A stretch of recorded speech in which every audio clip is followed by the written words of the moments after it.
So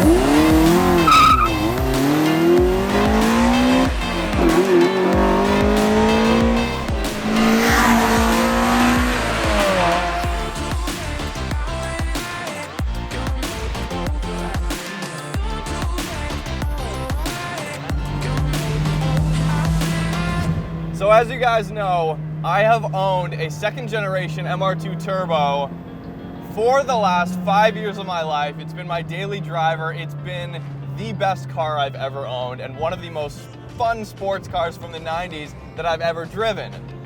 Finally, I am driving for the first time a third gen MR2. This is a JDM model imported from Japan called the Toyota MRS. It's called the MR2 Spyder here in North America, the MRS in other places in the world. And this one has been upgraded to what this car should have been. 2ZZ 4-cylinder naturally aspirated engine sitting right behind me.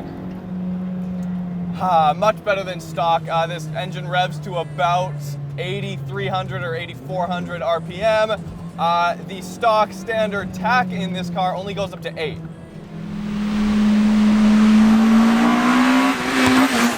Bright red. This is a cop magnet. It's got a huge wing on the back. The owner of this car, Will, has done all the work himself, which is super badass. He uses this as a track car, which is what it should be used for. Here's my experience with the third gen MR2. I've always thought it was the worst looking out of the three. They got rid of the turbocharger. It had like no power. It was, you know, much slower than the second gen. The second gen MR2 from the 90s is the fastest and torquiest MR2, which is what I like. I like usable torque on the street. But there are two schools of thought here. There's mid-range and low-end torque, and then there's top-end power. There's high-end, high-revving, naturally aspirated motorsport power, which is exactly what the 2ZZ has. This is the engine from the Lotus Elise, you guys. So basically what Will has done here, and to a certain extent he has succeeded, I would say he definitely has succeeded, in creating a budget Lotus Elise. It does not look as good as a Lotus Elise, nor as exotic as a Lotus Elise, but it has just the same driving dynamics as you would want from a really small wheelbase 4-cylinder mid-engine car.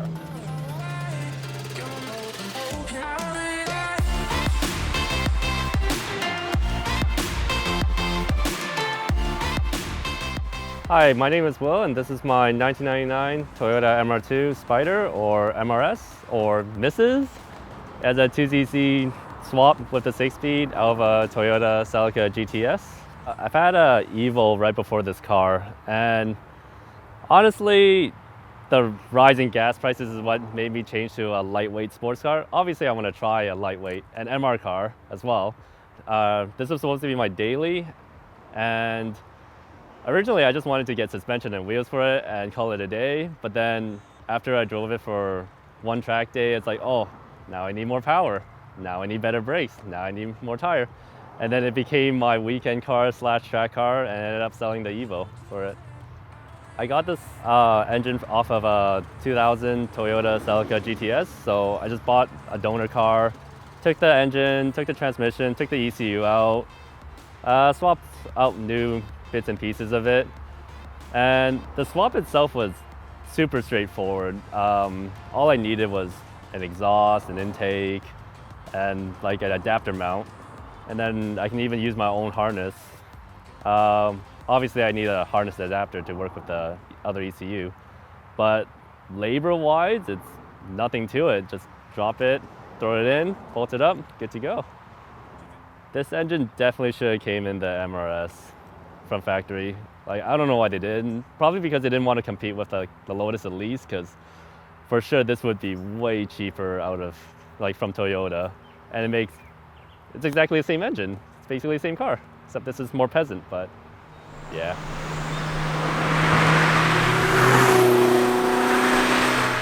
Instant throttle response, and something that I noticed right off the bat, other than that VVTLI, variable valve timing, it actually has a change in lift duration as well with the cams, so it is effectively VTEC. It's the whole gamut of what you can do with variable valve timing, and it works very well. I mean, you don't have a lot of RPMs to play in the top end when you actually do hit that valve timing, but there's a noticeable change in power. 8,000 RPM, and when you shift your right back in that optimal valve timing where you get the most power and you can just roll through the gears, it is a 6-speed, which is much appreciated, but the gears are super short, which is great. Like 6 gear is not an overdrive in this car. It's literally made so you can just shift as much as possible, which is awesome. The 3rd gen MR2 weighs 2,200 pounds wet with no driver. And to put that in perspective and how this all comes full circle into my incredibly biased perspective, let's be honest, of this Gen MR2, is that this is 600 pounds lighter than my 2nd gen turbo MR2, which is why everybody says, when you go onto the MR2 Facebook groups and communities and forums, everyone says the first gen, the AW11, feels like the most classic, kind of authentic driving experience. There's zero driving aids. Well, there's no driving aids in here either, but it's very kind of like a momentum car. You can feel the chassis flex and like do weird things. There's lots of body roll. The 2nd gen's best for straight line power, and it looks the best. And then the 3rd gen, from what I've heard, makes the best track car. Now, after being in here for a few minutes and experiencing this incredibly tight steering rack and the 600 pounds less weight that this carries as opposed to my car, yeah, I'm fully on board. I'm fully on board. I get it now. I get it now. If you want a track car, this is probably your best bet as far as a Toyota MR2 platform goes. Stock clutch and everything, very easy to drive. It feels like it has a short shifter on it.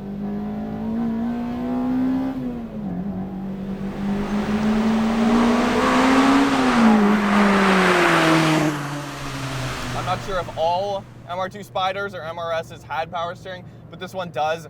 It's a track car. It has working AC, which is great. It has a full head unit, Bluetooth, everything like that. You can watch TV on here if you want.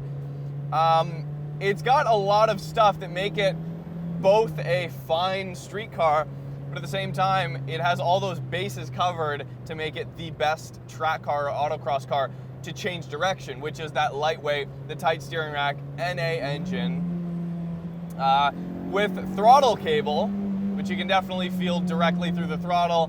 There's no drive-by-wire here. There's no electronic aids whatsoever.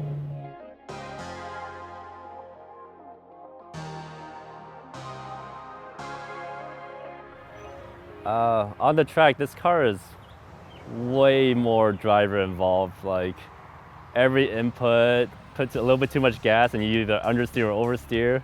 You absolutely have to trail brake in an MR car or else you won't have any traction in the front and just understeer. Suspension tuning, everything's completely different from my Evo, and obviously I have no power, so I have to make up for it. Braking harder, carry more speed, and yeah. At the moment I have Blitz ZZR coilovers. They're on the soft side, but it's enough for right now. And my wheels are 15x8 plus 28 NK RPF 1s. It feels like basically a go-kart, really. Everything is super snappy.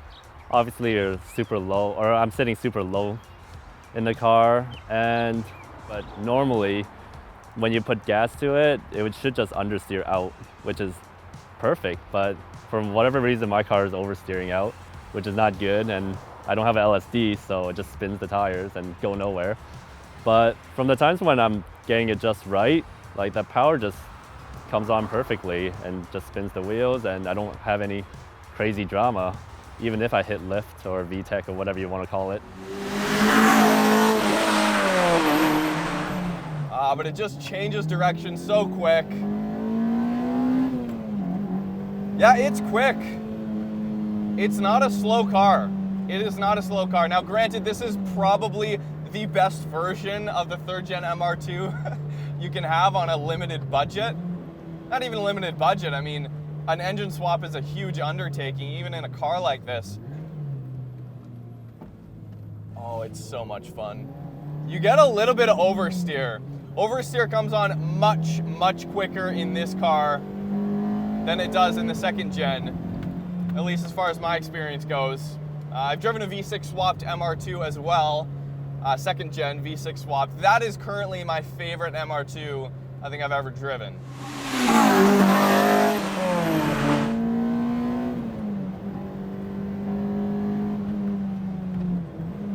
Very nice brake pedal feel. It's got stainless lines, upgraded pads, the basic stuff to basically control heat and efficiency. It doesn't have insane big brakes or anything, but then again, you don't need that with a 2,200 pound car, which is awesome. Like, one sec. Little bit of body roll. You know, there's enough body roll and you can feel the tires flex enough that the oversteer doesn't really sneak up on you. It's nice. I really like it. The whole goal with the MR2 is like, get as much front end grip as possible, but when you do that, when you increase the front end grip and widen your tire track up front, it will reduce understeer, but then you really have to keep the back in check. So I know a good friend of the show, Russ, who has that V6 now supercharged, second gen MR2, when we last talked to him, he was running a sway bar in the front, but not in the back, at least for an autocross setup. So the back could kind of like have a little bit more play and kind of flex a little bit more and squat coming out of corners to help minimize that oversteer, or at least make it a little bit more predictable, you know? Now, this is an interesting thing. So this is a 1999 MR2 Spyder, and Toyota made the second gen MR2 from 1991 to 1999. So they actually made the second gen MR2 and the third gen MR2 at the same time for one model year. But it's so strange because this interior to me, while designed in the 90s, is distinctly like early to mid 2000s. I mean, this is what you would see in like a mid-2000s Matrix or something like that. These very rounded edges, I don't know if you guys can see on the dash here. Very 2000s, the gauge cluster, the tach's right in the middle, it's kind of like pushed in. The second gen MR2 has a little bit more of a serious, more mature vibe about it, both in terms of exterior looks and interior design. I have a Bride Australia 2. Just got the seat because I had a Recaro SPG XL before, and it was just sitting way too high. I'm not a tall guy, and my head was to the roof. And right now, I got a good like 4 inches of headroom there. So this seat is like mint for this car. It's like must get. I think the people that appreciate Miatas and Civics but don't want to own them, this car is like perfect. Or if you just want to try like a mid-engine layout or try something harder, like on the track or even on the street, or just street cred in general, because when I drive around, like no one knows what this is. I always get asked like, what is this thing? Because then I don't actually have a Toyota badge, I have an MR badge over there. Yeah, turns head all the time, not because I have a giant wing and stuff, but yeah.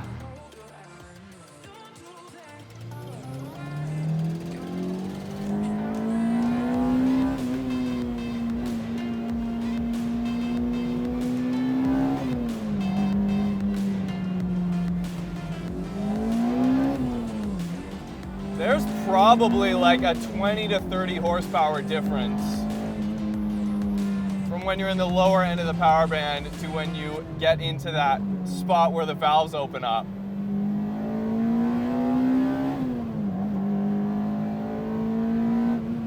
It's a fast car. It's a fast car. Yeah, there's some oversteer on entry. That's kind of scary. It is an open diff, so like right there, the power on exit isn't as good as it could possibly be, but there's always room for upgrades, right? Anyways, thank you guys so much for watching. Subscribe if you haven't already. Hit me up on Instagram at Roads Untraveled if you want to check out what we're filming and driving on a day-to-day basis. We've got some very exciting videos coming out. This entire summer is going to be ridiculous. So until next time, this has been a 2ZZ-Swapped Toyota MRS.